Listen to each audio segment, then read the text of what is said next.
Good evening of.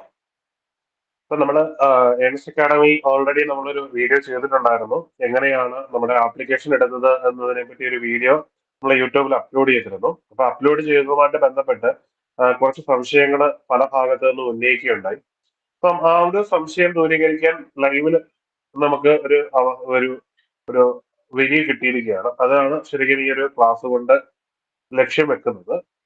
നമ്മൾ ഈ ഇമേജിൽ കാണുന്നത്, ഫസ്റ്റ് ഈ ഇൻട്രൊഡക്ഷനിൽ കാണുന്നത് തന്നെ ഇതിന്റെ കാറ്റഗറി നമ്പരും അതിന്റെ നോട്ടിഫിക്കേഷന്റെ ഫ്രണ്ട് വ്യൂ ആണ് നമ്മൾ ഈ കണ്ടുകൊണ്ടിരിക്കുന്നത്. അപ്പൊ നമ്മൾ ആദ്യം മനസ്സിലാക്കേണ്ട ഒരു കാര്യം, നമ്മൾ ഇത് അപ്ലൈ ചെയ്യുന്നതിന് മുമ്പ് നമ്മൾ കുറച്ച് കാര്യങ്ങൾ, ഒരു മുൻകരുതലുകൾ എടുക്കേണ്ടി വരും. പറ്റുമെങ്കിൽ ഈ ഒരു നോട്ടിഫിക്കേഷൻ എല്ലാവരും എടുത്തൊന്ന് വായിക്കാൻ ശ്രമിക്കുക. ഇത് എല്ലാ സൈറ്റിലും കിടപ്പുണ്ട്. ഏതെങ്കിലും RRBയുടെ സൈറ്റിൽ കയറിയാൽ മതിയാവും. എവിടെ കയറിയാലും നമുക്ക് എന്ത് ചെയ്യാൻ പറ്റും, ഈ ഒരു നോട്ടിഫിക്കേഷൻ കിട്ടുന്നതായിരിക്കും. രണ്ടാമതൊരു പ്രധാനപ്പെട്ട കാര്യം എനിക്ക് നിങ്ങളോട് പറയുവാനുള്ളത് മറ്റൊന്നുമല്ല, ഈ RRBയുടെ ഏത് വെബ്സൈറ്റിൽ കയറിയാലും, ഇപ്പൊ ചെന്നൈയിലോ ബാംഗ്ലൂരിലോ ഇന്ത്യയിലുള്ള ഏത് സൈറ്റിൽ കയറിയാലും നമുക്ക് ഏത് സോണിലേക്ക് വേണമെങ്കിലും അപ്ലൈ ചെയ്യാൻ പറ്റും. മനസ്സിലായല്ലോ? നമുക്ക് അപ്ലൈ ചെയ്യാൻ പറ്റും. ഇന്നതിൽ തന്നെ കയറി അപ്ലൈ ചെയ്യണം എന്നതല്ല, നമുക്ക് ഏത് സോണിൽ കയറിയും ഏത് സോണിലോട്ടും അപ്ലൈ ചെയ്യാൻ പറ്റും. മൂന്നാമതൊരു കാര്യം നിങ്ങൾ മനസ്സിലാക്കേണ്ടത്, അപ്ലൈ ചെയ്യുന്നതിന് മുമ്പ് നിങ്ങൾക്ക് RRBയെ പറ്റിയും സോണലിനെ പറ്റിയും ചെറിയൊരു ധാരണ വേണം.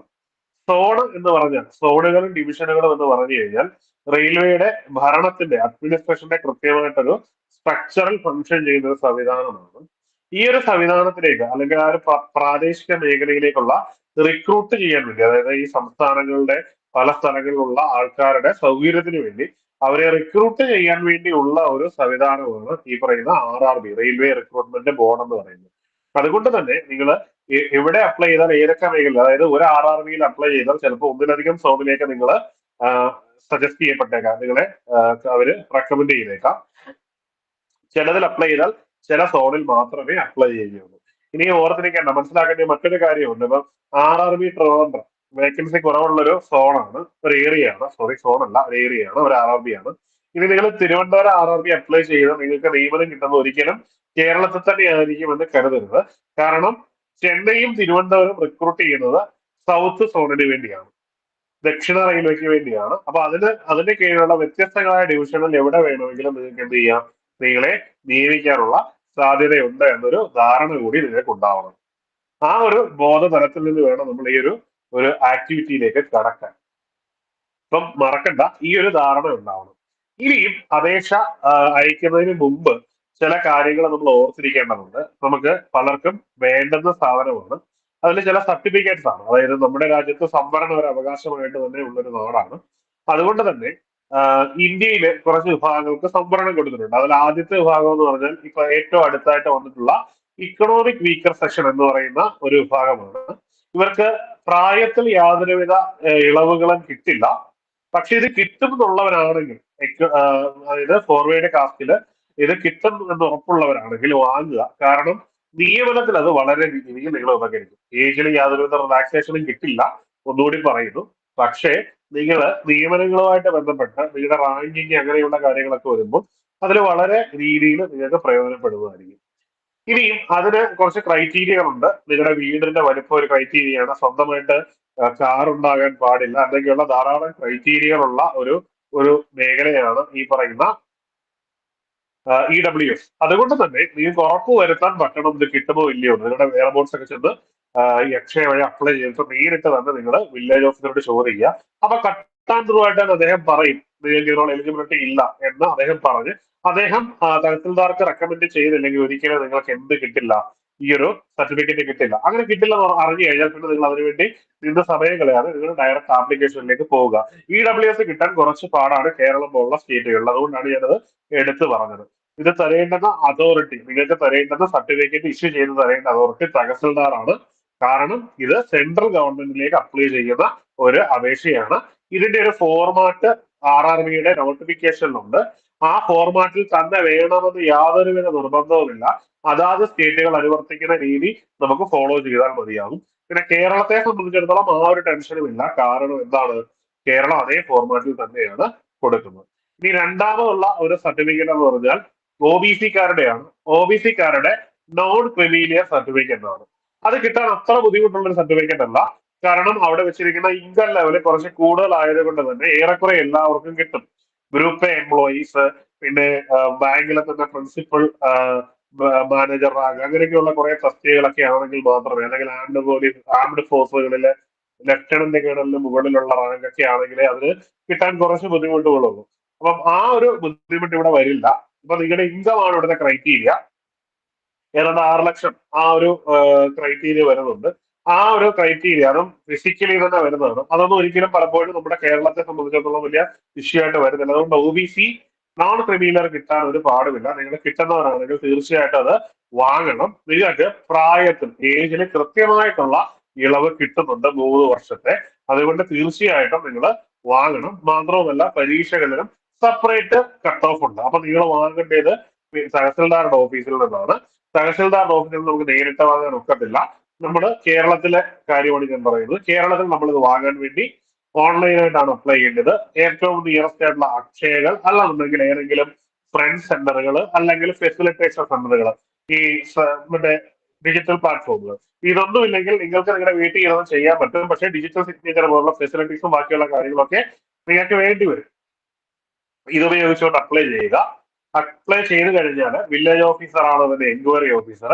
വില്ലേജ് ഓഫീസർ കൃത്യമായിട്ട് എൻക്വയറി ചെയ്ത ശേഷം ഈ റിപ്പോർട്ട് അവിടേക്ക് കൊടുക്കണം എന്നാണ് പ്രൊസീജിയർ. അപ്പൊ നിങ്ങൾ ചെയ്യുന്ന വില്ലേജ് ഓഫീസർ അത് കണ്ട കാര്യങ്ങൾ പറയുക. അപ്പൊ അദ്ദേഹം പെട്ടെന്ന് തന്നെ അത് തഹസിൽദാർ ഓഫീസിലേക്ക് അയക്കും. അയച്ചു കഴിഞ്ഞാൽ അയച്ചു ചെന്നിട്ട് അന്ന് മുതൽ എത്ര ദിവസത്തിനുള്ളിൽ വേണമെങ്കിൽ നിങ്ങൾക്ക് അത് കിട്ടാവുന്നതാണ്. അത് ഡിജിറ്റലി തന്നെ നിങ്ങൾക്ക് ഡൗൺലോഡ് ചെയ്ത് യൂസ് ചെയ്യാവുന്നതാണ്. ഈ രണ്ട് സർട്ടിഫിക്കറ്റ്, ഞാൻ ഈ പറഞ്ഞ രണ്ട് സർട്ടിഫിക്കറ്റ് വളരെ ഇമ്പോർട്ടന്റ് ആണ്. അതില് EWSന്റെ സർട്ടിഫിക്കറ്റ് കൊടുക്കേണ്ട സ്ഥലത്ത് കൃത്യമായിട്ട് നമ്മൾ നമ്പർ എൻ്റർ ചെയ്ത് കൊടുത്തെങ്കിൽ മാത്രമേ നമുക്ക് അപ്ലൈ ചെയ്യാനൊക്കുള്ളൂ എന്നത് ഒരു സത്യസന്ധമായ കാര്യമാണ്. ഈ OBC സർട്ടിഫിക്കറ്റ് ഇതിന്റെ ആവശ്യമുണ്ട്. NCL എന്നുള്ള ഡീറ്റെയിൽസ് കൊടുത്ത് നമ്മൾ ഡിക്ലെയർ ചെയ്ത് പോകേണ്ടിയുണ്ട്. ഓർക്കുക, നമുക്ക് ഇഷ്യൂ ചെയ്ത് തരേണ്ട അതോറിറ്റി തഹസിൽദാർ ആണ്. എടുത്തു പറയാനുള്ള കാരണം ഈ രണ്ട് സർട്ടിഫിക്കറ്റ് ഇഷ്യൂ ചെയ്യാനുള്ള അധികാരം വില്ലേജ് ഓഫീസർക്കുണ്ട്. പക്ഷെ അത് സംസ്ഥാനതല എക്സാമുകൾക്കാണ്. PSC പോലുള്ള സ്റ്റേറ്റ് ലെവൽ എക്സാമുകൾക്ക് ഇദ്ദേഹത്തിന്റെ സർട്ടിഫിക്കറ്റ് മതിയാവും. എടുത്തു പറയുന്നു തഹസിൽദാറാണ്. ഇനിയും അതുപോലുള്ള രണ്ട് സർട്ടിഫിക്കറ്റ് ആണ് ഷെഡ്യൂൾഡ് കാസ്റ്റിന്റെയും ഷെഡ്യൂൾഡ് കാസ്റ്റിന്റെയും ഷെഡ്യൂൾഡ് ട്രൈബിന്റെയും. ഇവിടെ പ്രത്യേകിച്ച് നമ്മൾ ഒന്നും മാനദണ്ഡങ്ങളൊന്നുമില്ല. നിങ്ങൾക്ക് വേണ്ടത് കാസ്റ്റ് സർട്ടിഫിക്കറ്റ് മാത്രമാണ്. ഇതും ഇതേ രീതിയിൽ തന്നെ നിങ്ങൾ അപ്ലൈ ചെയ്താൽ നിങ്ങൾക്ക് കിട്ടുന്നതാണ്. വളരെ സിമ്പിൾ ആണ്, വളരെ പെട്ടെന്ന് കിട്ടുന്നതാണ്. നിങ്ങളുടെ റേഷൻ കാർഡിന്റെ കോപ്പി ഇല്ലെങ്കിൽ പോലും നിങ്ങളുടെ കാസ്റ്റ് തെളിയിക്കുന്നതിനായിട്ട് നിങ്ങളുടെ SLC ബുക്കിന്റെ കോപ്പി വെച്ച് അപ്ലൈ ചെയ്താൽ പോലും ഈ ഒരു സംഗതി കിട്ടുന്നതാണെന്ന് ഓർത്തു വെക്കുക. അപ്പം ഈ സർട്ടിഫിക്കറ്റ്സ് എല്ലാം വേണം. കാരണം SC/STക്കും 5 വർഷം ഏജ് റിലാക്സേഷൻ കിട്ടുന്നതാണ്. OBCക്ക് 3 വർഷവും SC/STക്ക് 5 വർഷവും ഏജ് റിലാക്സേഷൻ കിട്ടുന്നതാണ്. ഏജ് റിലാക്സേഷൻ മാത്രമല്ല, ഈവൻ പരീക്ഷയുടെ കട്ട് ഓഫ് മാർക്കിൽ പോലും ഡിഫറന്റ് കട്ട് ഓഫുകളായിരിക്കും വരുന്നത്. അപ്പം സ്വാഭാവികമായിട്ടും ഈ എലിജിബിലിറ്റി ഉള്ളവർ ഇതിനുള്ള എലിജിബിലിറ്റി ഉള്ളത് ചെയ്യാതിരിക്കരുത്. ഇത് നിങ്ങളുടെ അവകാശമാണ്. ഭരണഘടന നൽകുന്ന അവകാശമാണ്. അതൊരിക്കലും വേണ്ട അത് വെക്കരുത്. അത് ചെയ്യുക. ആദ്യം തന്നെ ഇൻട്രോയിൽ പറഞ്ഞത് ഇത് നമ്മൾ പ്രിക്കോഷൻ എടുക്കേണ്ട, അതായത് അപേക്ഷിക്കുന്നതിന് മുമ്പ് നമ്മൾ ചെയ്യേണ്ട കാര്യമാണ്. വളരെ പെട്ടെന്ന് കിട്ടുന്ന ഒരു കാര്യമാണ്. 2-3 ദിവസം കൊണ്ട് നമുക്കത് സംഘടിപ്പിക്കാൻ പറ്റും. അത് വാങ്ങിച്ചിട്ട് നമ്മൾ അപ്ലൈ ചെയ്താൽ മതി. ഇനിയും പറയാനുള്ളത് പറഞ്ഞാൽ എക്സാമിനെ പറ്റി ഒരു ഔട്ടർ ലെയർ തരാനാണ്. നോട്ടിഫിക്കേഷനിലെ പ്രധാനപ്പെട്ട കുറച്ച് ഏരിയാസ് ആണ് കൊടുത്തിരിക്കുന്നത്. ഇതിൽ എന്ത് അറിയാൻ പറ്റും? ഏജ്, അല്ലെങ്കിൽ ഇതിന്റെ ഡീറ്റെയിൽസും കാര്യങ്ങളും ഒക്കെ അറിയാൻ പറ്റുന്നുണ്ട്. നിങ്ങളുടെ പ്രായപരിധിയാണ് ഒന്ന് കൊടുത്തിരിക്കുന്നത്. പിന്നെ 2 തസ്തികകളിലേക്കാണ് ഈ നോട്ടിഫിക്കേഷൻ വന്നിരിക്കുന്നത്. ഒന്ന് കെമിക്കൽ സൂപ്പർവൈസർ, അല്ലെങ്കിൽ റിസർച്ച് ആൻഡ് മെറ്ററോളജിക്കൽ സൂപ്പർവൈസർ. ഇത് റിസർച്ച് വിങ്ങിലേക്കാണ്. ഇത് പേ ലെവൽ 7-ൽ വരുന്നൊരു തസ്തികയാണ്. മാത്രവുമല്ല ഇതിന് വേക്കൻസി ഉള്ളത് ഗോരഖ്പൂരിൽ മാത്രമാണ് 17 എണ്ണം. ഓർത്ത് വെക്കുക, ഇതിന് വേക്കൻസി ഉള്ളത് ഗോരഖ്പൂരിൽ മാത്രമാണ്. ഇനിയും junior engineer, depot material superintendent and chemical and meteorological assistant എന്ന് പറയുന്നത്, അതായത് ജൂനിയർ എഞ്ചിനീയർ. ഇത് ഈ പേരിൽ ഇതിന്റെ തസ്തിക പേ ലെവൽ കൃത്യമായിരിക്കും എന്നാണ്. ഈ തസ്തിക രണ്ടും രണ്ടാണ്. പക്ഷെ പേ ലെവലും ഡെസിഗ്നേഷനും ഒക്കെ ഏറെക്കുറെ ക്ലിയർ ആണ്. അതുകൊണ്ടാണ് ലെവൽ 6-ൽ വരുന്നത്.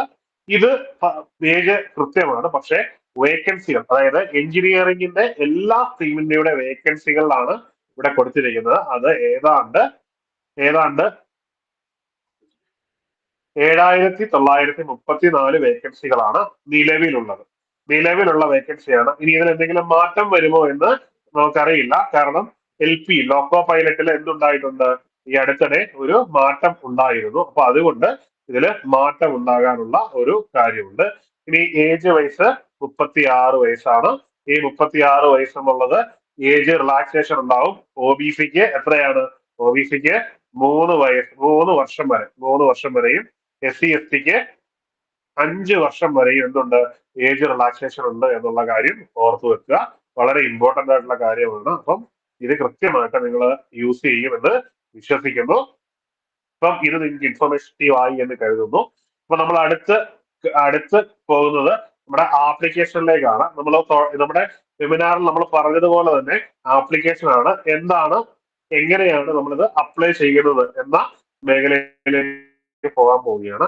നമ്മൾ ഇപ്പം ഇതിൽ കാണുന്നത് ശരിക്കും പറഞ്ഞാൽ RRBയുടെ ഒരു സൈറ്റ് ആണ്. ഇത് RRB ബാംഗ്ലൂരിന്റെ സൈറ്റിൽ, അതായത് RRB ബാംഗ്ലൂർ എന്ന് അടിച്ചു കൊടുക്കുമ്പോൾ നമ്മൾ ജസ്റ്റ് ക്ലിക്ക് ചെയ്ത് കയറുമ്പോൾ കാണുന്ന ഒരു സൈറ്റ് ആണ് നമ്മൾ ഇവിടെ മുമ്പിൽ കാണുന്ന ഈ ഒരു സൈറ്റ്. അടുത്തത് താഴേക്ക് പോകുമ്പോൾ കാണുന്നത് ചെന്നൈയാണ്. RRB ചെന്നൈയുടെ ഒരു സൈറ്റ് ആണ് കാണുന്നത്. അതായത് ഡിഫറെന്റ് ആയിട്ടുള്ള RRBകൾക്ക് എന്തായിരിക്കും? ഡിഫറെന്റ് ആയിട്ടുള്ള ഇന്റർഫേസുകളായിരിക്കും എന്ന് മാത്രം ഓർക്കുക. മനസ്സിലായല്ലോ? ഇവിടെ ഞാൻ ഇത് രണ്ട് വിട്ടതിന്റെ കാരണം മറ്റൊന്നുമല്ല. ഈ കയറുമ്പോൾ ഏതിൽ കയറിയാലും എവിടെയാണെങ്കിലും ഒരു ഓപ്ഷൻ കാണും. ഇവിടെ ക്ലിക്ക് ഹിയർ ടു അപ്ലൈ കാണാൻ പറ്റുന്നുണ്ട് എന്ന് ഞാൻ കരുതുന്നു. ഉണ്ടെന്ന് കരുതുന്നു. ക്ലിക്ക് ഹിയർ ടു അപ്ലൈ എന്ന് പറയുന്ന ഒരു ഇമേജ് നിങ്ങൾ കാണുന്നുണ്ടോ? ഒരു യെല്ലോ കളറില്. ഈ ഒരു മേഖലയിൽ നമ്മൾ ക്ലിക്ക് ചെയ്യണം. ഓക്കെ, ഇവിടെ ഇത് ചെയ്യുക. ഇനി താഴേക്ക് പോയി കഴിഞ്ഞാൽ, അതായത് അടുത്ത സൈറ്റിലേക്ക് പോയി കഴിഞ്ഞാൽ, അടുത്ത റീജിയന്റെ സൈറ്റിലേക്ക് പോയി കഴിഞ്ഞാൽ നമുക്ക് എവിടെയാണ് കാണാൻ പറ്റുന്നത്? നമുക്ക് കാണാൻ പറ്റുന്നത് കുറച്ചും കൂടി താഴെയായിട്ട് ക്ലിക്ക് ഹിയർ ടു അപ്ലൈ ആണ്. പക്ഷെ അതിന്റെ രീതി കുറച്ച് മാറിയിട്ടുണ്ട് എന്ന് നമുക്ക് കാണാൻ പറ്റും. അതായത് കുറച്ച് രീതി മാറിയിട്ടുണ്ട് എന്ന് നമുക്ക് കാണാൻ പറ്റും. കണ്ടോ? ഇവിടെയാണ് കിടക്കുന്നത്. അപ്പം ഡിഫറെന്റ് RRBയുടെ സൈറ്റിൽ കയറുമ്പോൾ ഡിഫറെന്റ് ഏരിയയിലായിരിക്കും ഇത് കിടക്കുന്നത്. അതുകൊണ്ട് ഇത് ഉണ്ടാകില്ല എന്ന് കരുതണ്ട. തീർച്ചയായിട്ടും എന്തുണ്ടാവും? ആ ഒരു ഭാഗം ഉണ്ടാവും. നിങ്ങൾക്ക് ആ ഒരു കൺഫ്യൂഷൻ വരാതിരിക്കാനാണ് രണ്ട് RRBയുടെ ഇന്റർഫേസുകൾ എടുത്ത് ഞാൻ ഇട്ടിരിക്കുന്നത്. കാണാൻ പറ്റുന്നുണ്ടല്ലോ നിങ്ങൾക്ക്? രണ്ട് സൈറ്റ് നിങ്ങൾക്ക് കാണാൻ പറ്റുന്നുണ്ടല്ലോ? രണ്ടിടത്തായിട്ട് എന്തുണ്ട്? ഈ ഒരു ക്ലിക്ക് അപ്ലൈ എന്ന് പറയുന്നത്, അതായത് ക്ലിക്ക് ഹിയർ ടു അപ്ലൈ, ആ കാറ്റഗറി നമ്പറും കൊടുത്തിട്ടുണ്ട്. അപ്പൊ അതിൽ നമ്മൾ ക്ലിക്ക് ചെയ്താൽ നമ്മൾ എത്തുന്നത് ഈ ഒരു സൈറ്റിലേക്കാണ്. ഇത് ഏത് RRBയിൽ നിന്ന് ക്ലിക്ക് ചെയ്ത് കയറിയാലും നമ്മൾ ഇവിടെ തന്നെ ആയിരിക്കും എത്തുന്നത്. അതായത് വന്ദേ ഭാരതിന്റെ ഇന്റർഫേസിൽ വരുന്ന ഒരു കൃത്യമായിട്ടുള്ള ഒരു ഇമേജ് ആണ്. ഇതിനകത്ത് വേറെ കുറെ കാര്യങ്ങൾ താഴെയൊക്കെ ഉണ്ടാവും. അവിടെയൊക്കെ നമ്മുടെ ശ്രദ്ധ പോവും. പക്ഷേ നമ്മൾ പ്രധാനമായിട്ട് ഏരിയ എന്ന് പറഞ്ഞാൽ അപ്ലൈ എന്ന് പറയുന്ന ഒരു മേഖലയാണ്. അത് ഞാൻ കട്ടിത്തരാം. കണ്ടോ? ഇവിടെയാണ് അപ്ലൈ എന്ന് പറഞ്ഞൊരു സാധനം കിടക്കുന്നത്. അവിടെ അപ്ലൈയിൽ ക്ലിക്ക് ചെയ്യുമ്പോൾ അവിടെ പ്രധാനമായിട്ടും രണ്ട് വിൻഡോകൾ ഓപ്പൺ ആയിട്ട് വരും. അതിൽ ആദ്യത്തേത് ക്രിയേറ്റ് ആൻ അക്കൗണ്ടും രണ്ടാമത്തത് ഓൾറെഡി ഹാവ് ആൻ അക്കൗണ്ടും ആണ്. കണ്ടല്ലോ? അതായത് ക്രിയേറ്റ് ആൻ അക്കൗണ്ടും അപ്ലൈ ഹാവ് ആൻ അക്കൗണ്ട്, അതായത് നിലവിൽ അക്കൗണ്ട് ഉള്ള ഒരാളെ സംബന്ധിച്ചിടത്തോളം അത് പുതുതായിട്ട് ക്രിയേറ്റ് ചെയ്യേണ്ട, അത് വെച്ച് അപ്ലൈ ചെയ്യാം. Create an account. അവിടെ ഒരു പ്രശ്നമുണ്ട്. ഈ പണ്ട് വർഷങ്ങൾക്ക് മുമ്പ് RRBക്ക് അപ്ലൈ ചെയ്തു എന്നതുകൊണ്ട് നിങ്ങൾക്ക് അക്കൗണ്ട് ഉണ്ടാവണമെന്നില്ല. മറിച്ച് നിലവിൽ, അതായത് ഈ അടുത്ത സമയത്ത് നിങ്ങൾ ഏതെങ്കിലും അപ്ലൈ ചെയ്തിട്ടുണ്ടെങ്കിലാണ് ആ പറയുന്നത്. അത് നമുക്ക് ഇതിൽ ക്ലിക്ക് ചെയ്ത് ക്രിയേറ്റ് ആൻ അക്കൗണ്ട് നമ്മൾ കൊടുക്കുന്നു. ഇവിടെ നമുക്കില്ല, നമുക്കറിയില്ല നമുക്ക് അക്കൗണ്ട് ഉണ്ടോ ഇല്ലയോ എന്നുള്ളത് ഇവിടെ നമുക്കറിയില്ല. നമ്മളിവിടെ എന്ത് ചെയ്യുന്നു? നമ്മുടെ ക്രിയേറ്റ് ആൻ അക്കൗണ്ട് എന്ന് പറയുന്ന ഓപ്ഷനാണ് ഇവിടെ ഇങ്ങനെ ചൂസ് ചെയ്യുന്നത്. ചൂസ് ചെയ്ത് കഴിയുമ്പോൾ ഞാൻ എത്താൻ പോകുന്ന ഇന്റർഫേസ് ആണ് ഈ കാണുന്നത്. മനസ്സിലായല്ലോ? ഈ ഒരു ഇന്റർഫേസിലായിരിക്കും നമ്മൾ എത്തുന്നത്. ഈ ഇന്റർഫേസിൽ എത്തുമ്പോൾ ഇങ്ങനെ തന്നെ ഇതിനകത്ത് മുമ്പിൽ ഒരു വാർണിംഗ് ലെറ്റർ വരും. അത് മറ്റൊന്നുമല്ല, ഇപ്പം നടന്ന കുറച്ച് എക്സാമുകൾ വിളിച്ചിട്ടുണ്ട്. എക്സാം നടന്നിട്ടില്ല. RRB ഇപ്പൊ കുറച്ച് നോട്ടിഫിക്കേഷൻ വിളിച്ചിട്ടുണ്ട്. അതായത് RPF-ലേക്ക് കോൺസ്റ്റബിള്, സബ് ഇൻസ്പെക്ടർ, പിന്നീട് ലോക്കോ പൈലറ്റ്, ഇങ്ങനെ കുറച്ച് തസ്തികകളാണ്. അത് അതിൽ കൃത്യമായിട്ട് എഴുതി വെച്ചിട്ടുണ്ട് ഏതൊക്കെയാണ് പോസ്റ്റുകളെന്ന്. അതായത് ഈ ഓരോരോ പോസ്റ്റുകൾ ഇപ്പൊ പറഞ്ഞിരിക്കുന്ന ഈ 4 തസ്തികകൾ, അതായത് ടെക്നീഷ്യൻ, സബ് ഇൻസ്പെക്ടർ, പിന്നീട് കോൺസ്റ്റബിള്, പിന്നെ ഇപ്പൊ ഈ ലോക്കോ പൈലറ്റ്, ഇങ്ങനെയുള്ളത് നിങ്ങൾ അപ്ലൈ ചെയ്തിട്ടുണ്ടെങ്കിൽ എന്ത് വേണ്ട, നിങ്ങൾക്ക് ഇനി ഒരു പുതിയ അക്കൗണ്ട് നിങ്ങൾ ക്രിയേറ്റ് ചെയ്യണ്ട എന്ന് എന്ത് ചെയ്യുന്നു? RRB നിങ്ങളോട് പറയുകയാണ്, അല്ലെങ്കിൽ ഈ ഒരു സൈറ്റ് നിങ്ങളോട് പറയുകയാണ്. അത് ഏത് സൈറ്റ് ചെയ്താലും കുഴപ്പമില്ല. മനസ്സിലായല്ലോ? കണ്ടല്ലോ? ഇതാണ് ആ വാണി. അതപ്പോ അതുണ്ടെങ്കിൽ എന്ത് ചെയ്യണ്ട, നിങ്ങൾ ഇനി പ്രത്യേകിച്ച് ഒന്നും ചെയ്യാൻ നിൽക്കേണ്ട എന്നാണ് അതിന്റെ അർത്ഥം. നിങ്ങൾക്ക് എന്ത് ചെയ്താൽ മതി, അതിൽ കണ്ട ഈ ഓൾറെഡി ഹാവ് ആൻ അക്കൗണ്ട് എന്ന് പറയുന്ന ഓപ്ഷൻ ക്ലിക്ക് ചെയ്യുക, നേരെ അതിലേക്ക് കയറുക. ഓക്കെ, അത് കഴിഞ്ഞ് നമുക്ക് ഇല്ല, നമുക്ക് എന്തില്ല, അക്കൗണ്ട് ഇല്ല എന്ന് തന്നെ നമ്മൾ അംഗീകരിക്കുന്നു. അങ്ങനെ നമ്മൾ അക്കൗണ്ട് ഒന്നേന്ന് ക്രിയേറ്റ് ചെയ്യാൻ പോവുകയാണ്. ഈ അക്കൗണ്ട് ക്രിയേറ്റ് ചെയ്യുമ്പോൾ വളരെ സിമ്പിൾ ആയിട്ടുള്ള കാര്യങ്ങളാണ്. നമ്മുടെ പേഴ്സണൽ ഡീറ്റെയിൽസ് മാത്രം നമ്മൾ എൻ്റർ ചെയ്ത് കൊടുക്കുക. കൊടുക്കുമ്പോൾ നമ്മുടെ ഡീറ്റെയിൽസ് ഓരോന്നോരോന്നായിട്ട് ചോദിക്കും. ആദ്യം തന്നെ നാഷണാലിറ്റി ചോദിക്കും, പേഴ്സണൽ ഇൻഫർമേഷൻ, ഫുൾ നെയിം, അതെല്ലാം എന്ത് ചെയ്യണം, നമ്മൾ റിപ്പീറ്റ് ചെയ്ത് ചെയ്യേണ്ടി വരും. ഡേറ്റ് ഓഫ് ബർത്ത്, ജെൻഡർ, ഫാദറിന്റെയും മദറിന്റെയും നെയിം, ആധാർ കാർഡിന്റെ വെരിഫിക്കേഷൻ, ശേഷം നമുക്ക് മൊബൈൽ, അതായത് ഇമെയിൽ നമ്പരും പിന്നീട് ഫോൺ നമ്പറും കൂടി കൊടുത്ത് OTP കൊടുത്ത് വെരിഫൈ ചെയ്ത് കഴിഞ്ഞാൽ ഏറെക്കുറെ ഈ ഭാഗം കഴിഞ്ഞ് നമ്മൾ ഫോണിൽ ഡീറ്റെയിൽ ചെയ്യുമ്പോൾ നമ്മുടെ ഫോണിലേക്ക് നമുക്ക് ഒരു അക്കൗണ്ട് ക്രിയേറ്റ് ചെയ്തതിന്റെ മെസ്സേജ് വരും. അത് ഓൾറെഡി സേവ് ചെയ്യുക, പ്രൊസീഡ് ചെയ്യുക. ഇവിടെ ശ്രദ്ധിക്കേണ്ട ഒന്ന് രണ്ട് കാര്യങ്ങളുണ്ട്. തെറ്റിക്കാതിരിക്കുക. ഇവിടെ കൊടുക്കുന്നതൊക്കെ വളരെ പ്രധാനപ്പെട്ട കാര്യങ്ങളായിരിക്കണം. നമ്മൾ എപ്പോഴും ആധികാരികമായ ഡീറ്റെയിൽസ് തന്നെ കൊടുക്കുക. നമ്മുടെ മെട്രിക്കുലേഷൻ സർട്ടിഫിക്കറ്റ്, അതായത് നമ്മുടെ SSLC ബുക്കിൽ എന്തൊക്കെയാണോ കിടക്കുന്നത് അത് തന്നെ എന്ത് ചെയ്യുക, ഈ പറയുന്ന എല്ലാ സാധനങ്ങളിലും എൻ്റർ ചെയ്ത് കൊടുക്കാൻ ശ്രമിക്കുക. രണ്ടാമതായിട്ട് മെയിൽ ഐഡിയും ഫോൺ നമ്പറും കൊടുക്കുമ്പോൾ ഒരു കാരണവശാലും എപ്പോഴോ എവിടെയെങ്കിലും കിട്ടിയ മെയിൽ ഐഡി ഫോൺ നമ്പറും ആകരുത് കൊടുക്കുന്നത്. പിന്നെ കാരണം ഞാൻ സെക്കൻഡ് സ്റ്റെപ്പിൽ വരുമ്പോൾ പറയാം.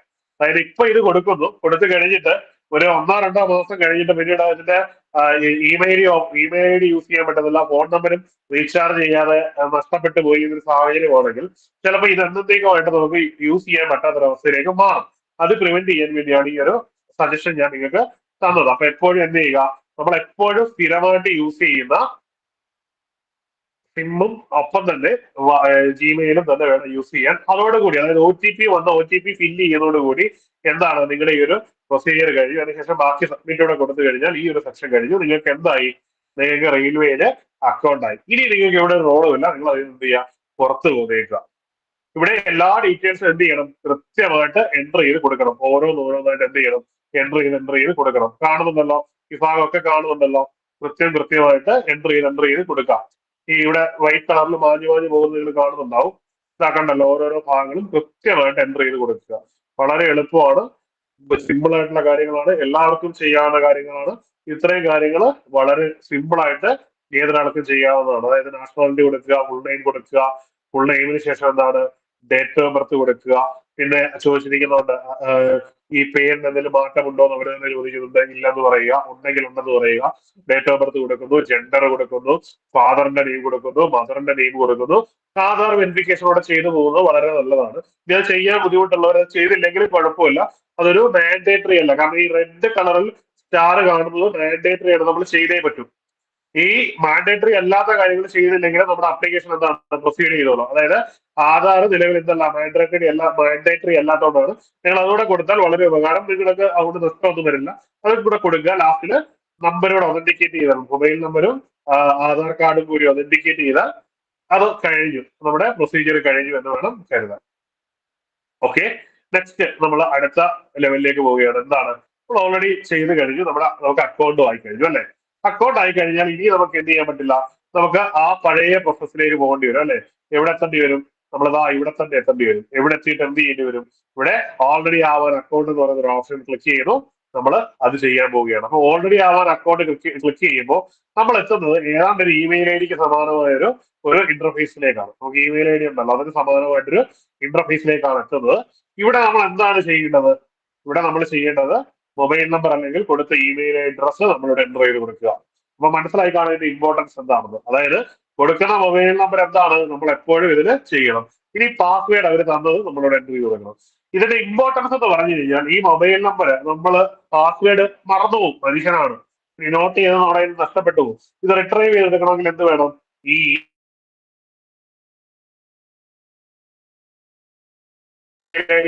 ഇനി ആർമി അല്ലെങ്കിൽ റെയിൽവേ തീരുമാനിക്കണം ഇനി ഈ ക്രിയേറ്റ് ഒരു അക്കൗണ്ട് വന്ന് നമുക്ക് ഇനിയുള്ള ഫർദർ ആയിട്ടുള്ള എല്ലാ കാര്യങ്ങളൊക്കെ എന്ന് പറഞ്ഞു കഴിഞ്ഞാൽ എന്ത് പറ്റും, ഇനി വരുന്ന പല നോട്ടിഫിക്കേഷൻ ചെയ്യണമെങ്കിലും ഇതേ കാര്യങ്ങൾ തന്നെ ചെയ്യേണ്ടി വരും. പുതിയ അക്കൗണ്ട് ക്രിയേറ്റ് ചെയ്യുമ്പോൾ എന്ത് പറ്റും, പല കാര്യങ്ങളും മിസ്മാച്ച് ആയിട്ട് ചിലപ്പോൾ നമുക്ക് എന്ത് ചെയ്യാൻ പറ്റില്ല, പുതിയ ക്രിയേറ്റ് ചെയ്യാൻ പറ്റിയെന്ന് വരത്തില്ല.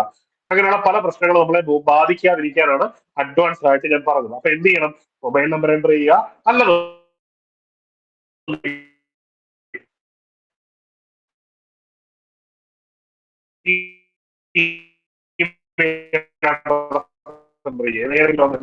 പാസ്വേഡ് എൻ്റർ ചെയ്യുക, ഇവിടുത്തെ ക്യാപ്ചർ ചെയ്യുള്ളൂ. നിങ്ങൾക്ക് ഇത്തരത്തിലുള്ള ഇന്റർഫേസിലേക്കാണ് ഞാൻ ഈ കാണിച്ചു വെച്ചിരിക്കുന്ന ഇന്റർഫേസിനേക്കാളും മുമ്പ് നമുക്ക് ജനറൽ ഇൻസ്ട്രക്ഷൻ എന്ന് പറയുന്നൊരു കാര്യമുണ്ട്. വായിച്ച് നോക്കണമെന്നവർക്ക് വായിച്ച് നോക്കാൻ നിർബന്ധമൊന്നുമില്ല. വായിച്ച് നോക്കുന്നതുകൊണ്ട് തെറ്റുമില്ല. അപ്പൊ എന്തൊക്കെയാണ്, എങ്ങനെയൊക്കെയാണ് ചെയ്യുന്നത്, എന്തൊക്കെയാണ് ഇതിന്റെ കാര്യങ്ങൾ എന്നുള്ളതാണ് ഇതിനകത്തുള്ള ആപ്ലിക്കേഷൻ. അങ്ങനെ നമുക്ക് അത് വേണ്ടാത്ത ആ ഒരു ഭാഗം സ്കിപ്പ് ചെയ്യുകയാണ്. ഞാൻ നേരെ ഓൺലൈൻ ആപ്ലിക്കേഷൻ എന്ന് പറയുന്ന ഒരു സെക്ഷൻ ചൂസ് ചെയ്തു. ഈ ഓൺലൈൻ ആപ്ലിക്കേഷൻ എന്ന് പറയുന്ന ഒരു സെക്ഷൻ ചൂസ് ചെയ്യുമ്പോൾ നമ്മൾ മനസ്സിലാക്കേണ്ട ഒരു കാര്യമുണ്ട്. ഇവിടെ നമ്മളൊരു ഡിക്ലറേഷൻ കൊടുക്കണം. അതായത് നമ്മൾ ഈ ഒരു കാറ്റഗറിയെ പറ്റിയാണ് പറഞ്ഞല്ലോ, ഈ കാറ്റഗറിയാണ് ഇവിടെ ഉള്ളത്. അപ്പൊ ഈ കാറ്റഗറിക്കകത്ത് നമ്മൾ എൻറ്റർ ചെയ്യാൻ പോവുകയാണ്, ആ കാറ്റഗറി നമ്പറിലേക്ക് എൻറ്റർ ചെയ്യാൻ പോവുകയാണ്. അപ്പൊ നമ്മൾ ഒരു ഡിക്ലറേഷൻ കൊടുക്കണം. വേറെ ഒന്നുമല്ല, വളരെ പ്രധാനപ്പെട്ടതാണ്. നമ്മളെ ഇതുവരെ എന്ത് ചെയ്തിട്ടില്ല, RRB എന്ന് പറയുന്ന ഒരു സംവിധാനം എന്ത് ചെയ്തിട്ടില്ല, നമ്മളെ ഡീബാർ ചെയ്തിട്ടില്ല എന്ന് കൊടുക്കാം. ഇവിടെ തന്നെ നമ്മൾ എന്ത് ചെയ്യണം, നമ്മുടെ സോഡ്, അതായത് നമുക്ക് ഏതാണോ വേണ്ടത് അതും ചൂസ് ചെയ്യുക. വളരെ ഇമ്പോർട്ടന്റ് ആയിട്ടുള്ള കാര്യമാണ്. ഇവിടെ കണ്ടല്ലോ, ചെന്നൈ ആണ് കിടക്കുന്നത്. ഇത് ചെന്നൈ വേണ്ട, നമുക്ക് വേറെ സോൺ വേണമെങ്കിൽ ഇവിടെ സെലക്ട് ചെയ്യാം. മനസ്സിലാകുന്നുണ്ടല്ലോ. നമ്മള് ഏത് ഇതിൽ കൂടെ കയറിയാലും, നമ്മൾ ഏത് RRBയുടെ സൈറ്റിലൂടെ കയറിയാലും ഈ ഒരു പോയിന്റിൽ വെച്ച് പാർട്ട് 2ന്റെ ഈ ഒരു പാർട്ടിൽ വെച്ച് വേണം നമ്മൾ എന്ത് ചെയ്യാൻ, നമ്മള് നമ്മുടെ സോൺ സെലക്ട് ചെയ്യാൻ, അല്ലെങ്കിൽ നമ്മുടെ RRB ചൂസ് ചെയ്യാൻ. നമുക്ക് ഏത് സോണിലാണോ നമുക്ക് ജോലി ചെയ്യേണ്ടത്. ഞാൻ പറഞ്ഞു അഡ്മിനിസ്ട്രേറ്റീവ് യൂണിറ്റ് ആണ്. ഇനി നമുക്ക് നമ്മുടെ പ്രിഫറൻസ് ആണ്. അതിൽ നമ്മൾ അഭിപ്രായം പറയുന്നത് അർത്ഥമില്ല. അതായത് നിങ്ങൾക്ക് ജോലി ചെയ്യുന്നതാണ്, നിങ്ങൾക്ക് ജോലി കിട്ടുന്നതാണ് നിങ്ങളുടെ ഇമ്പോർട്ടൻസ്. നിങ്ങൾക്ക് അടുത്ത് കിട്ടുന്നതാണ് ഇമ്പോർട്ടൻസ്. ഇനി നിങ്ങളുടെ എടുത്തിരിക്കുന്ന എഞ്ചിനീയറിംഗ് സ്ട്രീമിന്, അല്ലെങ്കിൽ നിങ്ങളുടെ എഞ്ചിനീയറിംഗ് സ്ട്രീമിന് കൂടുതൽ വേക്കൻസി അവിടെയാണ്, മൊത്തത്തിൽ വേക്കൻസി ഇന്നിടത്താണ് എന്നൊക്കെ നിങ്ങൾക്ക് തോന്നുമായിരിക്കും. അപ്പൊ അവിടെ നിങ്ങളുടെ ജുഡീഷ്യസ് ആയിട്ടുള്ള ഒരു ഡിസിഷൻ ആണ് എടുക്കേണ്ടത്. അതിനു മുമ്പ് ഞാൻ പറഞ്ഞതുപോലെ നിങ്ങൾ എന്ത് ചെയ്യണം, നിങ്ങൾ ഡെഫിനറ്റ്ലി ആ ഒരു നോട്ടിഫിക്കേഷൻ വായിക്കണം. അതിലേതുണ്ട് 14 മുതൽ താഴോട്ടുള്ള പേജുകളിൽ ഈ വേക്കൻസികളും അതിന്റെ സോൺ വൈസ് കൃത്യമായിട്ട് കൊടുത്തിട്ടുണ്ട്. അതുമായിട്ട് ബന്ധപ്പെട്ടൊരു വീഡിയോ യൂട്യൂബിൽ ഞങ്ങൾ അപ്ലോഡ് ചെയ്യുന്നുണ്ടായിരിക്കും ഉടൻ തന്നെ. അതിനു മുമ്പ് നിങ്ങൾ തന്നെ വായിച്ചാൽ നിങ്ങൾക്ക് തന്നെ തീരുമാനം എടുക്കാൻ പറ്റും എവിടെ വേണമെന്ന്. അതിന്റെ സോണുകളും അതിന്റെ ഡീറ്റെയിൽസും ഉണ്ടാവുകയുള്ളൂ. പക്ഷെ നിങ്ങളാണ് ഇവിടെ തീരുമാനം എടുക്കേണ്ടത്. നിങ്ങളുടെ ജോലിയെ സംബന്ധിച്ച്, കരിയറിനെ സംബന്ധിച്ച് ഒരു ഡിസിഷൻ എടുക്കേണ്ടത് നിങ്ങൾ തന്നെ ആയതുകൊണ്ട് ഇത് ആ ഒരു മേഖല, പേജ് നമ്പർ 14 മുതൽ താഴോട്ടുള്ള കാര്യങ്ങൾ വായിക്കുമ്പോൾ നിങ്ങൾക്ക് ഒരു കൃത്യമായ പിക്ചർ കിട്ടും. അത് ചൂസ് ചെയ്തിട്ട് നിങ്ങൾ തീരുമാനിക്കുക എവിടെ വേണമെന്ന്. അതുപോലെ തന്നെ കൂടുതൽ വേക്കൻസി ഉള്ള നോർത്ത് ഇന്ത്യ പോലുള്ള സ്ഥലങ്ങളിൽ ഹിന്ദി ബെൽറ്റാണ്, ധാരാളം ഹിന്ദിക്കാർ ഉണ്ടാകും എന്ന് കൂടി ഞാൻ സജഷൻ തരികയാണ്. അപ്പൊ നമുക്ക് ഫീസിബിൾ ഏതാണെന്ന് അവിടെ തന്നെ ജുഡീഷ്യറി ചൂസ് ചെയ്ത്, ജുഡീഷ്യസ് ആയിട്ട് ചൂസ് ചെയ്ത് അത് വെക്കുക. അപ്പൊ ഇവിടെയാണ് നമ്മൾ എന്ത് ചെയ്യുന്നത്, നമ്മുടെ ഏത് RRB ആണ് എന്ന് ചൂസ് ചെയ്യുന്നത്. അതിനുശേഷം നമ്മൾ എന്ത് കൊടുക്കണം, ഡിക്ലറേഷൻ കൊടുക്കണം. I am not currently debarred any RRB RRC. മനസ്സിലായല്ലോ. ഇതിൽ നിന്ന് നമ്മൾ ഒരിക്കലും റെയിൽവേ റിക്രൂട്ട്മെന്റ് ബോർഡ് ഡീബാർ ചെയ്തിട്ടില്ല എന്ന് കൊടുത്ത് ആ എൻഡിൽ ക്ലിക്ക് ചെയ്താൽ നമ്മൾ എന്ത് ചെയ്യും, നമ്മൾ അടുത്ത സെക്ഷനിലേക്ക്, നമ്മുടെ ആപ്ലിക്കേഷന്റെ അടുത്ത ഘട്ടത്തിലേക്ക് നമ്മൾ കടക്കാൻ പോവുകയാണ്. ഓക്കെ, നമ്മൾ കടക്കാൻ പോവുകയാണ്. അടുത്ത സെക്ഷനിലേക്ക് നമ്മൾ കയറുമ്പോൾ റെയിൽവേ റിക്രൂട്ട്മെന്റ് ബോർഡിന്റെ ആപ്ലിക്കേഷൻ വിൻഡോയിലേക്കാണ് നമ്മൾ കയറാൻ പോകുന്നത്. അപ്പൊ അവിടെ നമ്മൾ ആദ്യം കണ്ട അതേ ഇൻസ്ട്രക്ഷനുകൾ അവിടെ സ്റ്റിൽ എക്സിസ്റ്റ് ചെയ്യുന്നത് നമുക്ക് കാണാൻ പറ്റുന്നുണ്ടാവും, അല്ലേ? കാണുന്നുണ്ടാവും, കണ്ടല്ലോ. ഈ ഇൻസ്ട്രക്ഷൻസ് എല്ലാം അവിടെ സ്റ്റിൽ എക്സിസ്റ്റ് ചെയ്ത് തന്നെ കിടക്കുകയാണ്. ഒപ്പം തന്നെ എന്ത് മാറ്റം കൂടി ഉണ്ടായി, ഇവിടെ താഴെയായിട്ടൊരു വിൻഡോസ് ഓപ്പൺ ചെയ്തു വരുന്നു. ഇവിടെ കൃത്യമായിട്ട് ഇവിടെ കൊണ്ട് തന്നെ നമ്മൾ മനസ്സിലായി കഴിഞ്ഞു ഇനി നമ്മുടെ മുമ്പിൽ എന്തൊക്കെ ടാസ്കുകൾ ഉണ്ട് എന്ന്. ആദ്യത്തെ ടാസ്ക് എന്താണ്, നമ്മൾ പേഴ്സണൽ ഡീറ്റെയിൽസ് കൊടുക്കുക. ഇനി അതർ ഡീറ്റെയിൽസ് കൊടുക്കുക. രണ്ടാമത് എഡ്യൂക്കേഷണൽ ഡീറ്റെയിൽസ് കൊടുക്കുക. മൂന്നാമത് അപ്ലോഡ് പ്രൊഫൈലും സിഗ്നേച്ചറും കൊടുക്കുക. ലാസ്റ്റ് ആയിട്ട് നമ്മുടെ പ്രിഫറൻസ് എന്ന് പറഞ്ഞാൽ സോണൽ പ്രിഫറൻസ് അല്ല, നമ്മൾ പ്രിഫർ ചെയ്യുന്ന സോണിലെ വേക്കൻസികൾക്ക് അനുസരിച്ച് നമുക്ക് ഏതൊക്കെ വേണം ഏതൊക്കെ വേണ്ട എന്ന് തീരുമാനിക്കാനുള്ള പ്രിഫറൻസ്. ഇത്രയും കൊടുത്തു കഴിയുമ്പോഴത്തേക്ക് നമുക്ക് ആപ്ലിക്കേഷന്റെ പ്രിവ്യൂ ജനറേറ്റ് ആയി വരും. ആ പ്രിവ്യൂ ജനറേറ്റ് ആയി കഴിഞ്ഞാൽ എന്ത് ചെയ്യാം, നമുക്ക് പ്രിവ്യൂ ഒന്ന് വായിച്ചു നോക്കണം. നിങ്ങൾ മസ്റ്റ് ആയിട്ട് പ്രിവ്യൂ ഒന്ന് വായിച്ചു നോക്കുക. ഓക്കെ ആണെന്ന് തോന്നിയാൽ നിങ്ങൾ സബ്മിറ്റ് ചെയ്യുക. സബ്മിറ്റ് ചെയ്താൽ ഓട്ടോമാറ്റിക്കലി നിങ്ങൾ പേയ്മെന്റ് വിൻഡോയിലേക്ക് പോകും. പേയ്മെന്റ് വിൻഡോ എന്ന് പറഞ്ഞാൽ ഏതൊരാൾക്ക് ഈസി ആയിട്ട് ചെയ്യാവുന്ന ഡീറ്റെയിൽസ് ആണ്. ഏത് മെത്തേഡ് ഉപയോഗിച്ച് നിങ്ങൾക്ക് സെയിൽ ചെയ്യാം, ഏത് മെത്തേഡ് ഉപയോഗിച്ച് നിങ്ങൾക്ക് എന്ത് ചെയ്യാം, പേ ചെയ്യാം. ഇത്രയേ ഉള്ളൂ നമ്മുടെ ആപ്ലിക്കേഷൻ. വളരെ സിമ്പിൾ ആയിട്ടുള്ളൊരു പ്രൊസീജിയർ ആണ്. അപ്പൊ നമ്മൾ ഓരോന്നായിട്ട് ഇനി അത് നോക്കാൻ പോവുകയാണ്. ശരി, ആദ്യമായിട്ട് തന്നെ നമ്മുടെ ആദ്യത്തെ സെക്ഷൻ എന്ന് പറഞ്ഞാൽ പേഴ്സണൽ ആയിട്ടുള്ള ഡീറ്റെയിൽസ് ആണ്. പേഴ്സണൽ ഡീറ്റെയിൽസ് നമ്മളിവിടെ കൊടുക്കാൻ പോവുകയാണ്. പേഴ്സണൽ ഡീറ്റെയിൽസ് കൊടുക്കുമ്പോൾ ഏറ്റവും വലിയ ഗുണമുണ്ട്. ഇതിന്റെ ഏതാണ്ടൊരു 10-60% പണി നമ്മൾ ചെയ്യേണ്ട. അത് ഓൾറെഡി നമ്മൾ വൺ ടൈം രജിസ്റ്റർ ചെയ്തപ്പോൾ അല്ലെങ്കിൽ ആദ്യം രജിസ്റ്റർ ചെയ്തപ്പോൾ ഫസ്റ്റ് ഫേസിൽ രജിസ്ട്രേഷൻ മേക്ക് ചെയ്തപ്പോൾ അത് ചെയ്തിട്ടുണ്ട്. അതുകൊണ്ട് തന്നെ ഓട്ടോമാറ്റിക്കലി RRBയുടെ കയ്യിൽ, ഇന്ത്യയിലെ RRBയുടെ കയ്യിൽ എന്തുണ്ടാവും, നമ്മുടെ രജിസ്ട്രേഷൻ ഐഡിയ ഉള്ളത് കൊണ്ട് തന്നെ ഈ സംഗതികൾ ഏറെക്കുറെ എല്ലാ കാര്യങ്ങളും അതിന് കൃത്യമായിട്ട് ഫില്ല് ചെയ്ത് തന്നെ വരും. ഇവിടെ നമ്മൾ കൊടുക്കേണ്ടുന്ന പ്രധാനപ്പെട്ട ഒരു കാര്യം എന്ന് പറഞ്ഞാൽ, ഇവിടെ ഇല്ലാത്ത ഒരു കാര്യം എന്ന് പറഞ്ഞു കഴിഞ്ഞാൽ മറ്റൊന്നുമല്ല, മദർ ടങ് നമ്മൾ കൊടുക്കേണ്ടി വരും. മൊബൈൽ നമ്പർ ഓൾറെഡി എൻ്റർ ആയിരിക്കും. ബാക്കി എല്ലാ ഡീറ്റെയിൽസും കൃത്യമായിട്ട് ഇതിൽ ഉണ്ടാകും. അപ്പം ആ ഒരു സാധനം മാത്രം നമ്മൾ കൊടുക്കുക. അങ്ങനെ താഴേക്ക് പോകുമ്പോൾ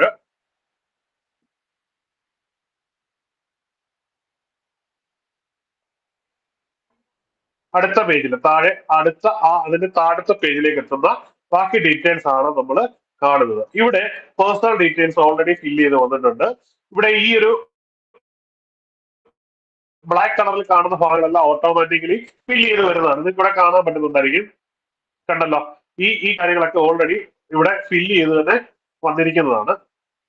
ഇതൊക്കെ നമുക്ക് ഓൾറെഡി ഫില്ല് ചെയ്ത് തന്നെ വന്നിരിക്കുന്നതാണ്. ഇനിയും ഫില്ല് ചെയ്ത് തുടങ്ങേണ്ട ഭാഗങ്ങൾ ഇവിടെ കൃത്യമായിട്ട് നമുക്ക് കാണാൻ പറ്റും. ആദ്യത്തെ മെരിറ്റൽ സ്റ്റാറ്റസ് ആണ്. നിങ്ങളെ വിവാഹിതനാണോ അല്ലയോ, അതവിടെ കൊടുക്കുക. മാരീഡ് ആണെങ്കിൽ മാരീഡ് കൊടുക്കുക, അൺമാരീഡ് ആണെങ്കിൽ അൺമാരീഡ് എന്ന് കൊടുക്കുക. ഇനി ഡിവോഴ്സ്ഡ് ആണെങ്കിൽ അവിടെ ഓപ്ഷൻ വിൻഡോ ഓപ്പൺ ആയി വരും. അതിൽ ഏതാണോ ഉള്ളത് അത് നിങ്ങൾ കൊടുക്കുക. ഇനി choice of language for your examination എന്നാണ് പറയുന്നത്. അത് നിങ്ങൾ ഓർക്കേണ്ടത്, ഈ എക്സാം ഡിഫാൾട്ട് ആയിട്ട് ഇംഗ്ലീഷിൽ ഒരു ക്വസ്റ്റ്യൻ ഉണ്ടായിരിക്കും. അതിനൊപ്പം നിങ്ങൾക്ക് സംശയം ഉണ്ടെങ്കിൽ നോക്കാൻ റീജിയണൽ ലാംഗ്വേജ് ഏതെങ്കിലും വേണോ എന്നാണ് ചോദ്യം. നിങ്ങൾക്ക് ഏതാണോ റീജിയണൽ ലാംഗ്വേജ് പ്രിഫർ ചെയ്യാൻ പറ്റുന്നത് അത് കൊടുക്കുക. എഴുതുന്ന ആൾക്ക് മലയാളം അറിയാം, മലയാളം നന്നായിട്ട് അറിയാമെങ്കിൽ മലയാളം കൊടുക്കുക. ഇനി ഹിന്ദി അറിയാമെങ്കിൽ ഹിന്ദി കൊടുക്കുക. അതൊക്കെ നിങ്ങളുടെ ചോയ്സ് ആണ്. അവിടെ ഏതാണെന്ന് വെച്ചാൽ ലാംഗ്വേജ് കൊടുക്കുക. ഇനി റിലീജിയൻ, ഇവിടെ റിലീജിയൻ കൊടുക്കുക. ഇനിയും നിങ്ങളുടെ ഐഡന്റിഫിക്കേഷൻ മാർക്ക്, ഇപ്പൊ നമ്മൾ SSLC ബുക്കിലേക്ക് നോക്കിയാൽ മതി. അതിനകത്ത് നമ്മുടെ ഐഡന്റിഫിക്കേഷൻ മാർക്ക് ഉണ്ടാവും. ആ മാർക്കുകൾ 2 എണ്ണം ഉണ്ടാവും. ഈ 2 മാർക്ക് എന്ത് ചെയ്യണം, നമ്മളിവിടെ എൻ്റർ ചെയ്ത് കൊടുക്കണം. ഈ 2 മാർക്ക് എൻ്റർ ചെയ്ത് കൊടുക്കുമ്പോൾ എന്തായി, നമ്മുടെ ആദ്യത്തെ കടമ്പ കഴിഞ്ഞു. അതിനുശേഷം വളരെ പ്രധാനപ്പെട്ട ഒരു ഏരിയയാണ്,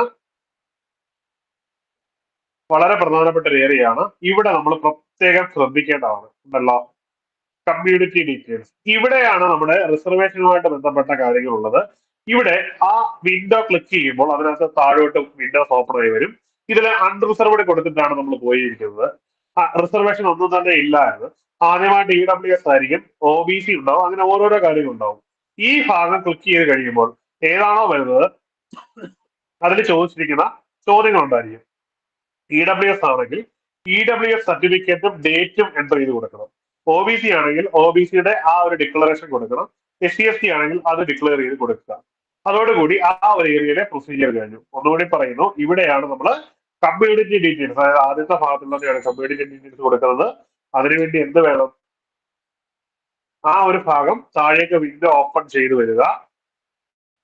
ഓപ്പൺ ചെയ്തിട്ട് നമ്മുടെ കമ്മ്യൂണിറ്റി ഏതാണെന്ന് വെച്ചാൽ ചൂസ് ചെയ്യുക. ചൂസ് ചെയ്ത് വരുമ്പോൾ ഒരു വിൻഡോ ഓപ്പൺ ആവും. ആ വിൻഡോയിൽ അവിടെ ചോദിച്ചിരിക്കുന്ന കാര്യങ്ങൾ, ഒന്ന് കമ്മ്യൂണിറ്റിയുടെ സർട്ടിഫിക്കറ്റ്, ഡേറ്റ്, അത്രയും ഡീറ്റെയിൽസ് ഉണ്ട്. ആ ഡീറ്റെയിൽസ് എൻ്റർ ചെയ്ത് സബ്മിറ്റ് ചെയ്തുകൊണ്ട് ആ ഭാഗം തീരും. അവിടെ ഇത് തന്നെ കാണിക്കും. ഈ അണ്ടർസ്കോർ കാണിക്കുന്നത് നമ്മൾ ഏതാണോ കൊടുത്തിരിക്കുന്ന ആ ഒരു കാറ്റഗറി കാണിക്കും. ഇനി പെർമനന്റ് അഡ്രസ്, ഇവിടെ പെർമനന്റ് അഡ്രസ്സും പ്രസന്റ് അഡ്രസ്സും ചോദിച്ചിട്ടുണ്ട്. നമ്മളിവിടെ എന്ത് ചെയ്യുന്നു, നമ്മളിവിടെ പെർമനന്റ് അഡ്രസ്സും ഡീറ്റെയിൽസും ഇവിടെ എൻ്റർ ചെയ്ത് കൊടുക്കണം. രണ്ടും ഒന്നാണെങ്കിൽ എന്ത് വേണ്ട, നമ്മൾ പ്രത്യേകിച്ച് ഒരെണ്ണം എൻ്റർ ചെയ്താൽ മതിയാകും. അതായത് ജസ്റ്റ് ഒരെണ്ണം മാത്രം എൻ്റർ ചെയ്താൽ മതിയാകും. ഒരെണ്ണം മാത്രം എൻ്റർ ചെയ്യുക. ഈ ഒരു കാര്യം ഇത്രയും എൻ്റർ ചെയ്ത് കഴിയുന്നു. അതിനുശേഷം നമ്മൾ നെക്സ്റ്റ് ലെവലിലേക്ക് പോവുകയാണ്. അതിന്റെ താഴെയുള്ള ഡീറ്റെയിൽസിലേക്ക് പോവുകയാണ്. ഇത് കഴിഞ്ഞിട്ട് ഇത്രയും എൻ്റർ ചെയ്ത് കഴിയുമ്പോൾ ഇവിടെ പെർമനന്റ് അഡ്രസ് അത് തന്നെയാണ് എന്ന് നമ്മൾ ഇവിടെ കൊടുക്കുകയാണ്. പ്രസന്റ് അഡ്രസ്സും പെർമനന്റ് അഡ്രസ്സും ഒന്നാണെന്ന് കൊടുക്കുകയാണ്. ശേഷം നമ്മൾ എന്ത് ചെയ്യുന്നു, സേവ് ചെയ്യുന്നു. അതായത് സേവ് എന്ന് പറയുന്ന ഓപ്ഷനിലേക്ക് പോകുന്നു. അതോടുകൂടി ഇത് സിസ്റ്റത്തിൽ സേവ് ആയി കഴിഞ്ഞു. ഇനിയും നമ്മൾ ആദ്യത്തെ സ്റ്റേജ് കഴിഞ്ഞു, രണ്ടാമത്തെ സ്റ്റേജിലേക്ക് പോവുകയാണ്. രണ്ടാമത്തെ സ്റ്റേജ് എന്താണ്, ഇവിടെ കണ്ടു കഴിഞ്ഞു, അതർ ഡീറ്റെയിൽസ്. അതർ ഡീറ്റെയിൽസ് പൊതുവെ അധികം ബുദ്ധിമുട്ടിക്കുന്ന ഒരു മേഖലയൊന്നുമല്ല. അതിൽ ചോദിക്കുന്നത് പറഞ്ഞാൽ എക്സ് സർവീസിന്റെ ഡീറ്റെയിൽസ്, നമ്മൾ എക്സ് സർവീസ്മാനാണോ, ഇങ്ങനെയൊക്കെയുള്ള കാര്യങ്ങൾ. അതിന്റെ ആദ്യ പകുതി മുഴുവൻ എന്താണ്, നമുക്ക് നോ കൊടുക്കാനേ ഉള്ളൂ. മനസ്സിലായില്ലേ? എന്തെങ്കിലും ഡിസബിലിറ്റി ഉണ്ടോ, ഡിസബിലിറ്റി ഉണ്ടെങ്കിൽ അത് കൊടുക്കുക, ഇല്ലെങ്കിൽ ഉണ്ടെന്ന് കൊടുക്കുക. ഇവിടെ നമ്മൾ നോയാണ് കൊടുത്തിരിക്കുന്നത്, ഇവിടെ നമുക്കില്ല. ഇപ്പൊ ഡിസബിലിറ്റി ഉണ്ട് എന്നുണ്ടെങ്കിൽ നമ്മൾ തീർച്ചയായിട്ടും അത് കൊടുക്കുക. അത് അതിൻ്റെതായ ബെനിഫിറ്റും ഉണ്ട്, അതിൻ്റെതായ ദൂഷ്യവശങ്ങളും ഉണ്ട്. അപ്പൊ ഏതാണോ നിങ്ങളുടെ ക്രൈറ്റീരിയ അത് വെച്ച് നിങ്ങൾ കൊടുക്കുക. ഇതാണ് ആ ഒരു ഇതാണ് അതിന്റെ ഒരു പ്രധാനപ്പെട്ട ക്രൈറ്റീരിയ നോക്കുക. അപ്പം വളരെ ഇമ്പോർട്ടന്റ് ആണ്, അത് കൊടുക്കുക. ഇനി EBC സർട്ടിഫിക്കറ്റ്, എക്കണോമിക്കലി ബാക്ക്വേർഡ് ക്ലാസ്സിന്റെ ഡീറ്റെയിൽ സർട്ടിഫിക്കറ്റ് കിട്ടിയ ആളാണോ, ആണെങ്കിൽ അത് കൊടുക്കുക. എക്കണോമിക്കലി ബാക്ക്വേർഡ് ക്ലാസ്സിന്റെ ആണെങ്കിൽ ആ ഡീറ്റെയിൽസ് അവിടെ എൻ്റർ ചെയ്ത് കൊടുക്കണം.